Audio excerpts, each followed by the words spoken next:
Welcome to our second episode of Fed Chat, where our guest today is Mark Maurer, CFP. He's the president and CEO of LLIS. LLIS is an insurance company that provides insurance solutions to fee-only advisors and their clients. Well, this might not sound too exciting. Mark is doing some really unique things in the insurance industry and has been doing so for almost 20 years. When we're looking at this, we looked at what drives Mark and his mantra. And it's very interesting to see how he applies this into his work and the clients he serves. We're also going to take a look at how his approach to serving fee-only advisors is really saving clients money and changing the industry away from commissionable sales agents. Finally, we're going to look at the federal employee aspect and different categories of how Mark and his team, as salaried people and not earning commissions, are really helping you look at what's best for you and taking advantage of the federal benefits that you have before they start looking at solutions that they could look outside of it, and specifically in the life insurance, disability, and long-term care areas. I know insurance isn't normally too exciting, but hopefully you enjoyed today's episode. 3, 2, 1, go! Welcome to Fed Chat, the financial planning podcast for federal employees. And now, your host, Ed Smith. Okay, welcome. Today we have Mark Maurer, the president and CEO of LLIS. He's also a CFP, a certified financial planner. So when we're looking at LLIS, Mark, can you explain what LLIS is for everybody just so they can get a good feel of what the company is? Sure. Happy to. And Ed, thanks for having me. Thanks for having me today. And so we're an insurance agency located here in Tampa, Florida, but our main purpose is to help fee-only financial planners with insurance questions and solutions for clients. We're licensed in 50 states, so we can help with questions all over the country and working with advisors whose clients may have existing policies, and we help review those. We look at new policies for clients as far as life, disability, long-term care, and annuities, and really coming alongside those advisors and finding the best fit for clients, which may be keeping their existing policies. It may be something new, but really trying to make sure that the client's needs are protected. Great, thanks. And I don't know if everybody caught that, but Mark is from Tampa, and in his email signature, he actually has a hopeful Bucks fan. And being up in New England, they've gotten a lot better over the last couple of years of taking all of our best players. So, and you guys have been doing a great job down there. So it's always fun to have a little bit of enjoyment when we're looking at the sports thing. So great job down there with the Bucks, and hopefully we get some better players back on our team. So replace them. Well, and my email signature was happy for a brief period of time, and then it was hopeful for a very brief period of time, and then back to happy again. So as Brady decided to retire and then unretired. So it's the email signature has been getting a workout here recently. Yeah, that's good. Yeah, we used to only be able to watch the Patriots games, and now we have to watch the Bucks games too because Brady's playing down the Gronk. So thank you. We get that on there. All right. So the reason why I wanted Mark to be one of our first guests is, hopefully you caught a lot of what he said in his introduction about working with fee-only advisors, which is a really incredible space. The most federal employees have a lot of insurance agents that are selling by commission, and Mark brings a really different perspective of how to be able to do this and how to work with advisors. Unfortunately, you can't go directly to LLIS, correct, Mark, as far as a client? Oh, and that's really completely up to you. That's as far as how clients want to interact with you and engage your services. But we're really designed to work with advisors who are helping sort of craft the need, give us information about clients to make the process super easy for the clients. Cool. Thanks. All right. So I want to go a little bit more about you before we get back to the company and some of the services and stuff you have. And I pulled something off of your website, which I really, really enjoyed this. Words to live by. And I'm going to read this, and we'll put this up so you can actually see this because it's a great quote. Whatever you do, do it well. Do it so well that when people see you do it, they will want to come back and see you do it again. And that's from Walt Disney. So just explain why that's the words to live by and what that means to you, Mark. Oh, that's great. I'm impressed you found that on the website. It really is trying to build that relationship between advisors and clients and LLIS so that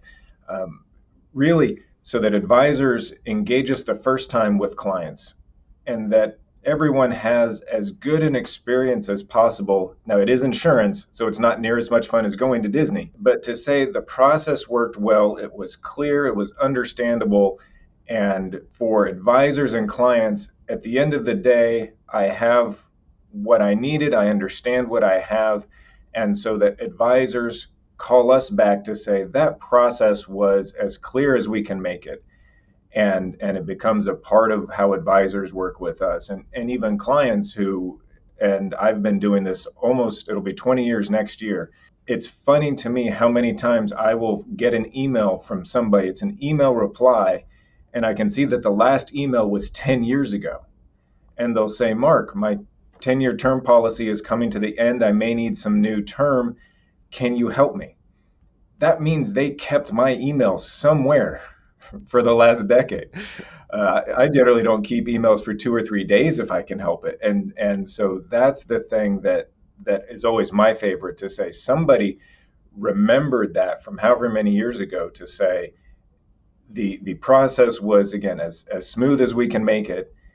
And I'd love to, I need something else, and I want to re-engage Mark. Yeah, that's amazing that after 10 years, somebody's coming back and keeping that and remembered the experience, and they wanted to be more of that experience. And they felt that there was very much of a trusted source, that even after that amount of time, like, hey, there's somebody that really took care of me. So that's great. I love that too. I've been in the industry for, the financial planning and investment side for over 20 years. So yeah, it's great when you see those people that have been around forever, and you get to help them over and over again in multiple different areas. So Yep. That's just a phenomenal feeling. If you haven't been able to do that, that's just great. So how do you use that, and what's your background as far as, how'd you get into this, and also what's your why? Mhm. What are the things that make you tick, as far as, the passion that you have for what you do? Because you do have that. I can see that on everything in the interactions we've had as us using your service. So tell us a little bit more about you and the why that you have. So I'll do the me, and then I'll do the why. Sure. So if I forget the why, make sure to remind me Okay. about the why. So I never really thought I'd be doing this. LLIS was actually started by Judith Maurer, who I call Mom when we're not in the office, and in 1998. And at that point, I was working in Gainesville, Florida. I was working for a natural gas trading company. Never really thought I'd be doing this. It wasn't like the family pizza business where you're just second or third generation, just assume you'll be coming into it. And one day we were living in Gainesville. My parents lived here in Tampa. My wife's parents lived in Vero Beach on the other side of the state. And we think maybe we want to settle down someplace different. And Judith and I had the conversation. She said, give it a try. Give it 2 years, we'll get your CFP, and if you don't love it, no blood, no foul, as my dad says. And almost 20 years later, here I am. And it's just been a lot of fun watching our business grow as the fee-only advisory world has grown. And it's neat when I get to work with, like I said, having the clients who come back after 10 years. It's fun to see advisors who I started with almost 20 years, who I worked with a lot, and now I'm working with other people in their office. Or every once in a while they'll check back in and say, I built up my practice and now I'm having different sorts of needs. So that's always fun for me. The why probably is a little bit of like lots of things in the world, and especially when you get to things that involve money in the financial industry, is there's lots of good things, there's lots of okay things, and then you have a few things that just aren't great. And being able to help clients, because insurance, I do it every day. It's something most people look at, like with my term example, every 10 years, or a long-term care policy, you might look at it one time in your life. And to be able to find that best fit of maybe what somebody has wasn't the best fit, how do we rework that?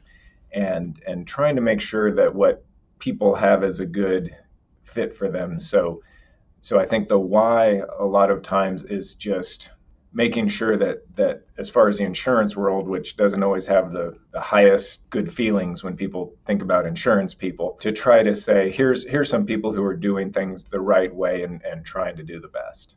Yeah. And going back to the Disney, insurance is definitely not Disney, but when you're passionate and it drives you, and I can see that it's something that can be very beneficial for everybody involved. And it can be your Disney in that different area that Yep. gets you up and pushes you to be better. And I definitely see that as selling insurance years ago, that satisfaction can really be there. So so thanks for the why and the different family that's in there. And there's also more in your family that's in the company as well, correct? Yes. Keith, who I call Dad, he's in the office next door to me when he's in town. It's been a while, so he gets flexibility to go on vacations and things like that. So it's good but I'm pretty lucky I get to have lunch with my dad a couple times a week when he's in town. That's pretty cool. And so how big is the company as far as the amount of people? I know it's just not mom and dad outside the office that are in the office. So how big is the company overall? So we have 24 people here in the office, or when everybody's in the office. We're still working on a hybrid sort of, some days work from home, some days in the office schedule. But I think it's 24 or 25, and that involves people like our advisor services team who are working with advisors and clients on reviewing existing policies, preparing quotes. We have our new business team who works with clients to complete the application paperwork, schedule paramedic exams if those are required, getting policies put in place. We have our policyholder service team, so clients who have policies that are 3 or 4 or 20 years old and need to change their bank account, change their beneficiaries, change their address. We're here to help work with all of those things on those policies for the length of the policy. Plus, Natalia, who's our friendly voice when people call in, Dave, our IT person, Claudia, our marketing person, and various support staff too. Thanks. And so your team has always been phenomenal. So, thank you for getting the right people there, because it's always a pleasure when you're talking to pleasant people and they're so willing to help. So again, another reason why I want to be able to make you one of our first guests, because I always look at the people that make me want to get up in the day and make me want to be better on the different things. And your company is just a glowing example of that. So that's good. And one of the things that was very interesting that I found recently, you guys were recognized in the T3 software survey. So congratulations on that. Cool. Yeah. And just, wow, I guess I'm letting you know about this. Yeah. And so what's interesting is that you're recognized in a software survey. And what this is for everybody else is that it's a survey that's for advisors and people that are in the fintech area of what software is being used and how much do people like it. And LLIS was recognized as the number one for market share on the survey. And they were also the highest average rating by any company in the insurance segment, which is just phenomenal. And it was a very high rating that was up there as well. So blew the competition away. So great job on both being number one in market share, but also on the ratings, which I think is a little bit more important than are people using your service, which is very odd that you're recognized on as a software company, but you're not a software company, and I've never thought you to be one, but you do have some very unique software. So can you go into explain a little bit how you're using technology to make the customer experience so much better? Sure, absolutely. That's fantastic. I didn't know about that. So this is great. I have to go check this out. I do my homework, Mark. That's fantastic. Apparently, I didn't do my own homework on myself. So that's so much fun. But really, we've sort of had to create our own, because most software programs designed for insurance agents are designed to maybe keep the clients up to date, but as well as there's no third party. And our way of thinking is so much different in that we view the fee-only advisor as our client. And so we're not marketing directly to those clients. We have a third party that most places don't understand, and that we're answering to the advisors. We're definitely helping the clients and providing that customer service. But when we think of who are we marketing to, who are our clients, it's really the advisors first. And so we've built our own software to make sure that advisors are able to get information about clients' policies, be kept in the loop during the application process. Or let's say somebody misses a payment. We're sending out information to the client, but also copying the advisor, because sometimes the advisor might know, oh, these clients are on a cruise. I have somebody's cell phone number that I can get to, or send me a link and they can do that on the boat. So there's a whole other level as well as the processing of applications. It wasn't too long ago that everything was done by paper, and we mailed out paper applications for every policy for every client. And a lot of the policies and application process have moved to electronic. And so we're trying to combine the amount of information we get with the applications and try to reduce the number of times the client's asking the same question. So all of those things are why we sort of have our own advisor client platform where clients can log in, see the status of their application. Same for advisors. They can run reports, see information about clients' policies before annual or quarterly meetings. So all of those things really are designed for everybody to be able to get information fairly quickly in something that wasn't too long ago. We'd send a paper application to an insurance company and we might not hear anything for a week because they had to open the mail and get it to somebody else. Right. And so you mentioned about like the innovation and making changes. And I think that you're really unique as far as, working with the different types of insurance carriers, but there's still a lot of commission in the industry. And I think it's a lot of intertwined in the products or solutions that insurance companies offer. So can you speak a little bit about, how an insurance program, if it's life or long-term care or disability, how they're being sold or how they work for advisors and how you're choosing those different companies, but also where you think that the industry is going to be going with what they've been doing and what you've been seeing over the last couple decades? So there's a number of different levels and ways that people are paid for providing insurance. And all of us here at LLIS, we're all salaried employees. So our recommendations aren't, when we're sending out term quotes, none of our people are directly benefited by recommending one insurance company over another. All of the compensation is paid to LLIS, and then we're paid salaries. In the world of term insurance, long-term care, and disability coverage, there aren't any no-load, low-load, designed for fee-only advisor policies out there. And so what we work with is a number of different companies because we know that not every insurance company is going to be the best fit for every client. So we work with, I think on term, somewhere between 15 and 20 different companies because some have more generous build charts than others to get the best class. Some are more generous with chewing tobacco instead of smoking or anxiety medications. And so a lot of what we do is to try to find that best fit for clients. With other types of policies, usually on permanent life insurance and annuities, things that really are designed to have cash value, build cash value, and many times are sort of posed as an investment for maybe insurance people who aren't able to charge, may not be securities licensed, aren't able to charge on investments, but can use insurance like an investment. In those scenarios, we have some policies designed for fee-only advisors, variable annuities, variable universal life policies. And those are really designed, and insurance companies are seeing those policies as seeing fee-only advisors looking for types of policies like this, usually for clients who already have existing policies, but to try to find a more efficient vehicle for those existing policies.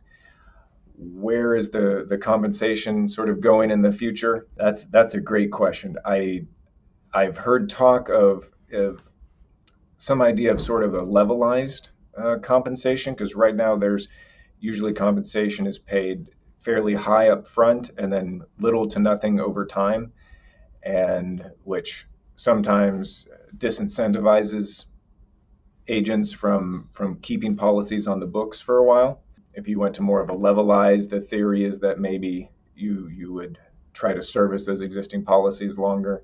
In the world of financial advising, the fee-only advisory world keeps growing, but it's still fairly small compared to the brokerage and the wirehouses worlds. And sort of in our world of insurance and how we work, we're still sort of an anomaly. So there's more policies like the VULs than there were in the past, and so I'm hopeful that it continues. Great. And so hopefully more like the investment world over the last couple of decades has really shifted away from commission but really gone to more of the long-term servicing of the client. So you aren't getting that Right. surprise call 10 years later and saying, hey, remember me?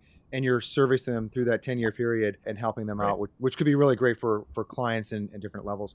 You did mention the term load, either no load or low load. For the general person out there, what does that mean? Sure. That just means the amount of compensation and commission paid to the agent. So a traditional, let's say a variable universal life policy or universal life policy, if a client writes a $5,000 premium payment, there may be a surrender charge because there's quite a bit of compensation paid out. So if I wrote a $5,000 check, if I surrendered the policy after a year, I might get back $500 or nothing. And with the low load or no load policies, those may have little to no surrender charges. So there's high immediate cash values because the compensation paid out was much smaller than a traditional policy. And when you don't, especially anything with cash values, the less you pay out to in compensation, the more of the money stays in the policy to grow, and it just performs better.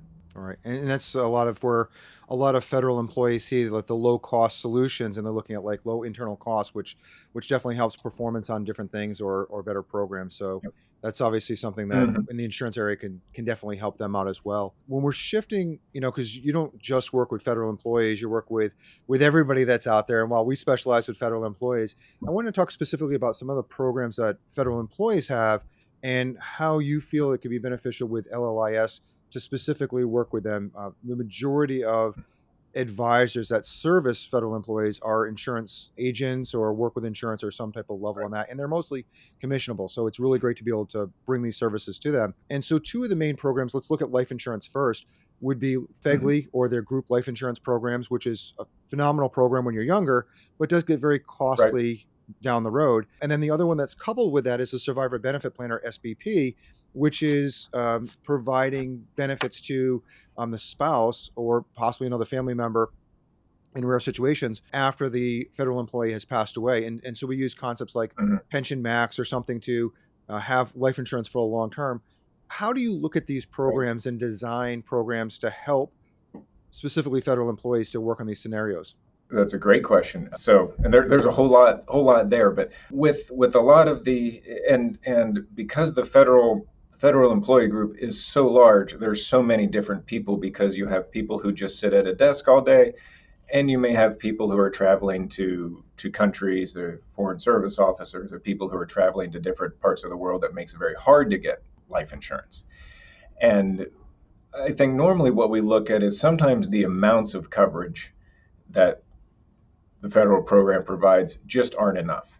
It's a good starting point, but many times somebody with two income earners, a 4 and a 7-year-old, the amount of coverage you may be able to get through the federal program may not be enough to possibly sustain an early death well. It may be just fine, but a lot of times we'll look at some supplemental coverage. What are they eligible for additionally? The other part of that is as you mentioned, as time goes on, those rates go up, and to be able to lock in coverage now when somebody's young, somebody's healthy, gives you flexibility over time to say which maybe as I get closer to retirement, which one of these do I want to keep? Do I need to keep the government plan? Do I need to keep my individual coverage? Which one of these is more efficient as time goes on? So it just adds another almost risk diversification of insurance policies as well. You mentioned pension max. Pension max is the idea of if I'm eligible for a pension and I can pick a survivor option that says if I die, it provides my spouse with some other level of benefits. There's effectively a hidden life insurance there. At my death, somebody gets something monetary. And so we look at the idea, let's say I can take the life only on me for $5,000 a month, or a joint and survivor with my spouse that pays $4,000 a month. For that $1,000 a month, could I potentially buy life insurance that would keep my spouse effectively whole and hopefully pay $800 or $700 a month? So it actually makes sense.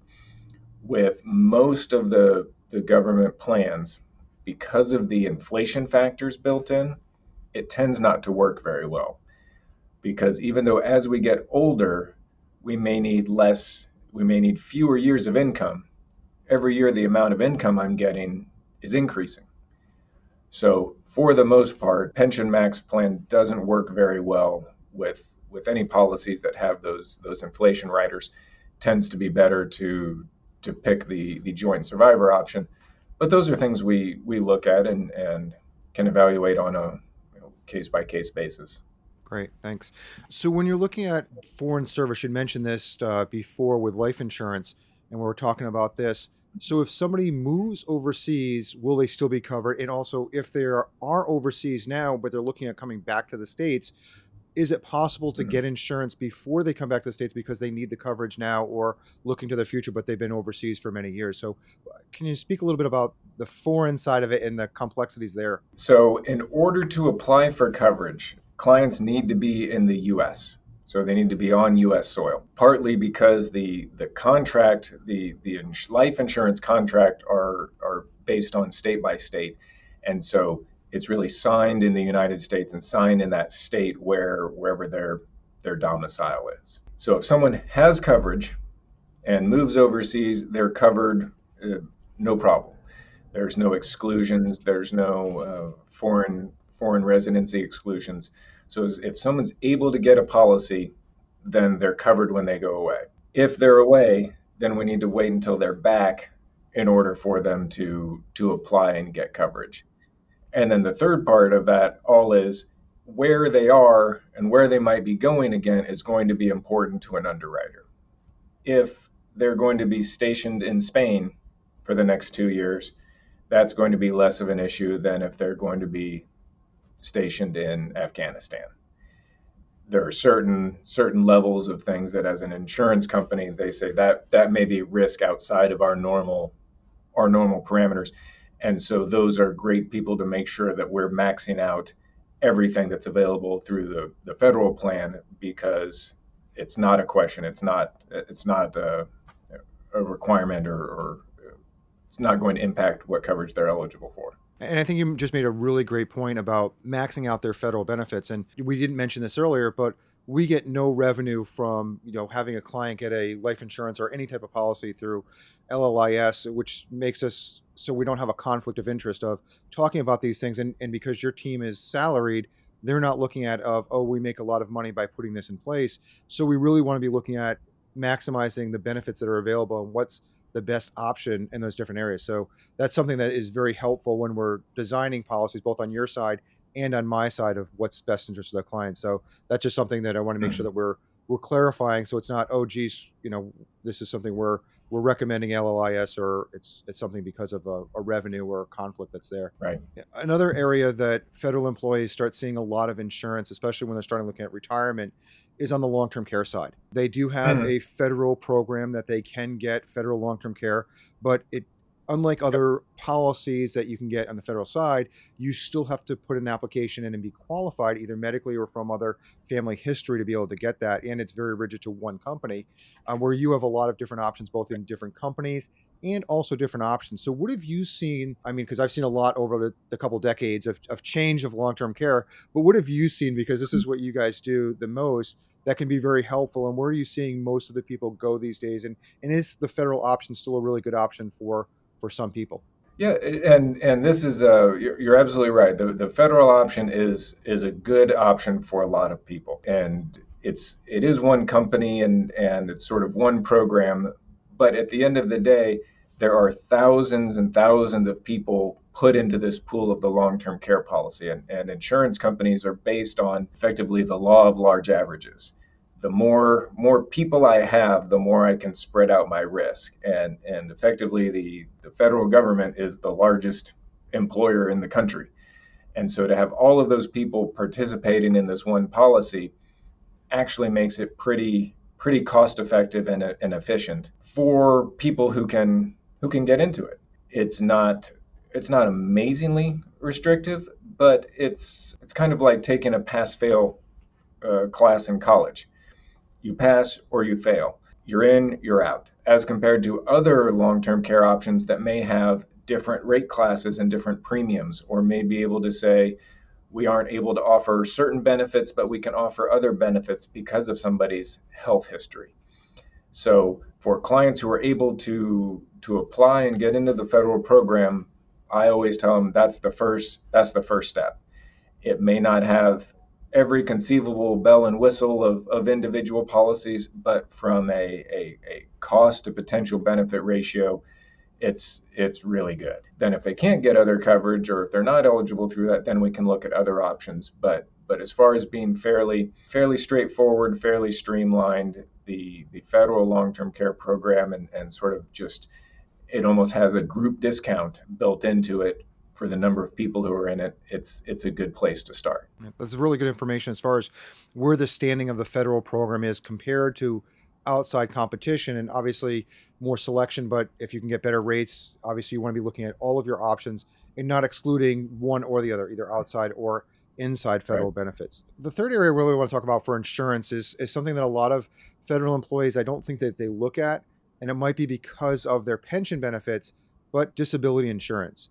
And so if you're a federal employee for 10 years, just for knowledge, you would get your pension qualification on the first side, which means that you might not need as much of a disability because you're already getting a good chunk of your disability through a pension benefit. But there's a lot of people under 10 years or people that maybe aren't going to make a full career of being a federal employee.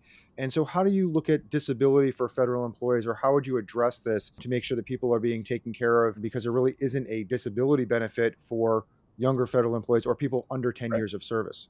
It's a really good question. Because of the FERS program, and like you said, after a number of years, and usually it's that 10-year benefit, that 10-year period where you become really vested. Some disability companies will offer coverage to people who have 10 years of service or less.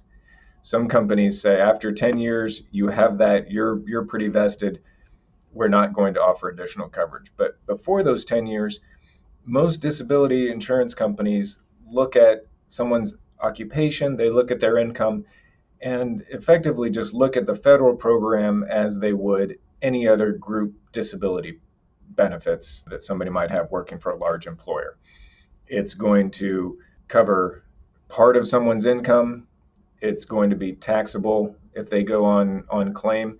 And so for 99% of the people, based on their current income and what the federal benefits would be in those first 10 years, we're able to offer supplemental disability coverage. And so it may be an extra $1,000, $2,000, $3,000, $4,000 a month that lays on top of those group benefits. So if someone did become disabled, they're not just getting the federal benefits, they're getting an additional chunk to help try to get as close to their pre-disability income as possible.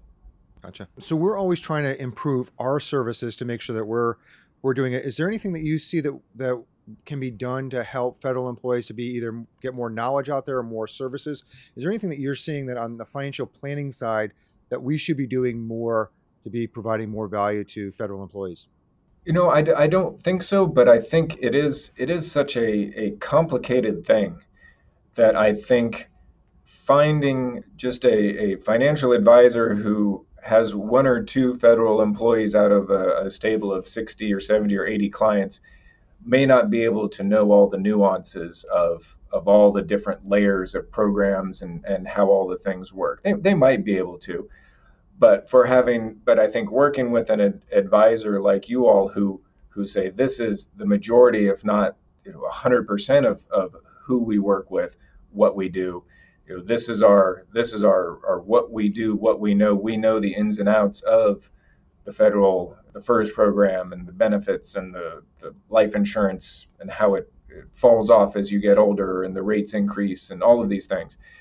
There's so many nuances, and we work with lots of advisors who find those niches. I find a lot of them have a spouse who's a professor at a certain college, and similarly, there's all kinds of benefits through the college. There's the 401k, there's the life insurance, the disability, and there's so many levels and layers of things people can do that this particular financial advisor ends up with a clientele that's almost exclusively professors or staff at this one university, because he or she learned all of the nuances because of their spouse. And so I think when you have that ability to specialize with all of those layers, because there's so many, finding and working with an advisor who says this is what we do is amazingly valuable because there's so many nuances. Yeah. And we're seeing a lot of that in our industry as far as specialization or niching, which really helps to really know the client very well or a specific segment. But then, like you said, when the spouse is different, we have to bring in another advisor, another specialist, because now I don't know the specific municipality or some other special company that works in there. So Right. specialization definitely helps, but it also can be, oh, geez, now because I know so much about this, I don't know so much about that. And there's a lot of advisors out there that are still, when I look at the specialization of working with federal employees, there's a lot that are still in the insurance agent role or the commissionable side. So there's definitely change from coming from the insurance side. And this is the one question I want to be able to make sure that we're asking everybody is, what do you see the future for federal employees, and how can that be, something that you're contributing to? I think just getting the word out. I think for a lot of years, it's just been that all of this is going to be okay, and everything's going to be taken care of, and I don't have to worry about it. And I think it's just that savvy employees, savvy people are revisiting all of these things to say, let's trust but verify. I think all of these things are going to be on track. I think all of these things are going to work, but let's just double check that I am getting the best rates, that all of these things that I think are going to happen are going to happen. We get, if nothing, the last 2.5 years have taught us there's surprises around the corner that we don't see coming. And so to have somebody double check all of these things and say, I think I'm on track for retirement. I think I have these benefits here and this and here. We're surprised every day how many times somebody will say something like, I have this life insurance policy and it's really an annuity. They thought they had something, they've gone under a certain assumption, and it's not exactly what they thought. So I think as far as what benefits there may or may not be, things are slow to change. There may be tweaks here and there, but I think just the idea of making sure that understanding what I have and having a second pair of eyes double check my understanding is going to be valuable. That I think a lot of people hopefully are going to start calling you and start that process. Great answer. Mark, thank you so much for your time today. It's been very insightful. I've learned a few things. I think you learned a couple things about the T3 survey, and so it's a great experience today. So I appreciate you being one of our first guests here on Fed Chat, and I look forward to working with you in the future. Thank you very much. All right, Ed. Ed, thank you so much. It was fun.